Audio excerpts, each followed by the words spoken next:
ప్రభుత్వ పాఠశాలలో పనిచేసే స్కావెంజర్స్ 4వ తరగతి అంటే 4th క్లాస్ ఎంప్లాయీస్ మమ్మల్ని 2014 సంవత్సరంలో హెచ్ఎం మరియు చైర్మన్చే తీర్మానించబడిన వర్కర్లము. అది కేసీఆర్ ప్రభుత్వం ఏర్పడినాకనే మమ్మల్ని తీసుకున్నారు. వాస్తవానికి మాకు వచ్చే నిధులు సర్వశిక్ష అభియాన్, మన స్వచ్ఛ భారత్ అవి కేంద్రం నిధులు.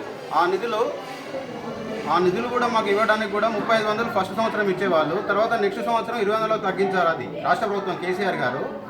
అయినా మేము వెట్టి చాకరికి మా విధులు ఏమిటంటే పొద్దున 8:30కి వెళ్ళి సాయంత్రం 5:30 వరకు పనిచేస్తాం. మేము ఏదైనా కూడా క్లాస్ రూమ్లు ఉడవడం కానీ, వెళ్ళి కుట్టడం కానీ, గ్రౌండ్ కానీ, ఇంకా విలేజ్ పరంగా కానీ ఏ విధంగా అయినా కూడా అవి మా పరంగానే ఉంటాయి. అవి ఏమైనా కూడా ఒక హెడ్ మాస్టర్కి ఎంత బాధ్యత ఉందో మేము చేసే బాధ్యత మాకు అంతా ఉంది.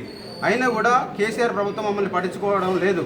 మేము ఒకసారి ఈటెల రాజేందర్కు ఆర్థిక శాఖ మంత్రి ఉన్నప్పుడు కూడా మేము ఆయనకు చెప్పాం. ఆయన గురించి మా కోసం ఆయన ముఖ్యమంత్రి దగ్గర పోరాడిండు. అయినా కూడా కేసీఆర్ పట్టించుకోలేదు. ఆయనది దుర్మార్గమైన పాలన. ఒక విద్యాశాఖకు ఎంతో బడ్జెట్ కేటాయిస్తా అంటాడు, కానీ మా 4th క్లాస్ ఎంప్లాయీస్ను మర్చిపోతాడు. మేము వెట్టి చక్కెరకు గురవుతున్నాం. మేము రాష్ట్ర వ్యాప్తంగా ఒక 28,200 మంది కుటుంబాలు ఉంటాయి మావి. అవి ఈరోజు రోడ్డు పాలైనాయి. అయినా కూడా మా వాళ్ళు ఏంటంటే ఏదో రోజు రెగ్యులర్ కాదా, లేకపోతే కనీస వేతనం కాదా, లేకపోతే ఏదైనా ఒకటి పెరగబోద్దా జీతం అన్న ఉద్దేశం కొద్ది ఉన్నారు. ఈరోజు కేసీఆర్ ఏం చేసిందంటే ఆయన ఒక మనుషులను చంపుతుండు. ఒక నల్గొండ జిల్లాలో ఒక ఇద్దరు శిథిలావస్థలో ఉన్న ట్యాంకులో కూలి ఇద్దరు చనిపోయారు. వికారాబాద్లో చెట్టు కురిపెట్టుకొని ఒక ఇద్దరు చనిపోయారు. పాపం రీసెంట్గా ఇక్కడ హుజరాబాద్లో బోర్నపల్లి మా ఫ్రెండ్ శ్రీకాంత్ ఒక రోజు ముందుకు నాకు ఫోన్ చేసి అన్న మనకి ఎప్పుడైనా జీతం పెరుగుతుందా, నేను అదే ఉద్దేశం కొద్ది నేను దాని మీద ఆశపడి ఉన్నాయి, ఏదైనా పెరిగిపోద్దా, స్కేల్ అవుతుందా, లేకపోతే రెగ్యులర్ అవుతుందా అన్న ఉద్దేశం కొద్ది అన్నాడు. పాపం తెల్లారే ఊరు పెట్టుకొని చనిపోయింది. వాళ్ళకి చిన్న పిల్లలు, ఒక బాబు ఒక పాప, జస్ట్ 2 సంవత్సరాలు 3 సంవత్సరాలు అంటారు. జస్ట్ 2 సంవత్సరాల కింద చనిపోయింది ఆయన. పెద్దపల్లి జిల్లాలో ఒకరు, గోదావరిఖాన్లో ఒకరు, ఇలా చాలామంది చనిపోయారు. ఇంత హింస పాలన ప్రభుత్వం అయితే ఎక్కడ ఉండదు. ఇంత కేసీఆర్ చేసేంత దుర్మార్గమైన పాలన ఎక్కడ ఉండదు. మేము వాస్తవంగా మా రాష్ట్ర వ్యాప్తంగా 28,200 కుటుంబాలు మావి.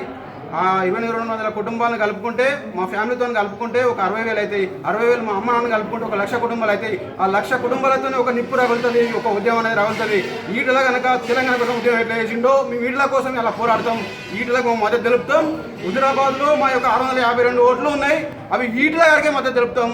నాది భూపాలపల్లి జయశంకర్ జిల్లా. నేను ఒక రాష్ట్ర ప్రధాన కార్యదర్శి స్కావెంజర్ మీద నేను వినిశాల. నా పేరు నేల రాజేందర్ గౌడ్. కేసీఆర్ నువ్వు ఏం చేసుకో, మమ్మల్ని ఎంతమంది చంపుకో, ఎంతమంది ప్రాణాలు బలిగొంటావు. ఉద్యమం కోసం, తెలంగాణ కోసం ఎంతమంది ప్రాణాలు బలిగొన్నారు. మా ప్రాణాలు కూడా తీసినావు. ఇంకెంతమంది ప్రాణాలు తీస్తావో మేము మా ఉద్యమం అట్లనే మేము మా ఉద్యమాన్ని ఉధృతం చేసుకుంటూ పోతామని మా యూనియన్ తరఫున మేము కోరుకుంటూ ఉన్నాం. మా రాష్ట్ర తెలంగాణ యూనియన్ తరఫున అన్ని జిల్లాల నుంచి కోరుకుంటూ ఉన్నాం. ఈరోజు నీ హరీష్ రావు గారిని గజ్వేల్ నుంచి కూడా మా ఈటెల రాజేందర్ దగ్గరికి వచ్చిర్రు, న్యాయం కోసం వచ్చారు. ఎందుకంటే ఆయన ఒక అన్నం పెట్టేటాడు. కనీసం నీ ఇంటికి అయితే ఛాయ్ కూడా పోయావు. నువ్వు అలాంటి దుర్మార్గమైన పాలన, నువ్వు నీచునివి. నీకు క్షీరాభిషేకం చేస్తారు, కానీ నీకు తల కిందికి పెట్టి కాళ్ళ మీదకి పెట్టి క్షీరాభిషేకం చేయాలని అనుకుంటున్నా. నువ్వేమనుకుంటున్నావు కానీ ఎప్పుడైనా కార్మికునికి ఎన్నో చట్టాలు ఉంటాయి. మేము తలుచుకుంటే నీ పని చేస్తాం. నువ్వు రివర్స్ గేర్లు ఎట్లా వస్తానో మేము రివర్స్ గేర్లో కూడా ఓట్లు అట్లా ఇస్తామని మా యూనియన్ తరఫున మేము కోరుకుంటూ ఉన్నాం.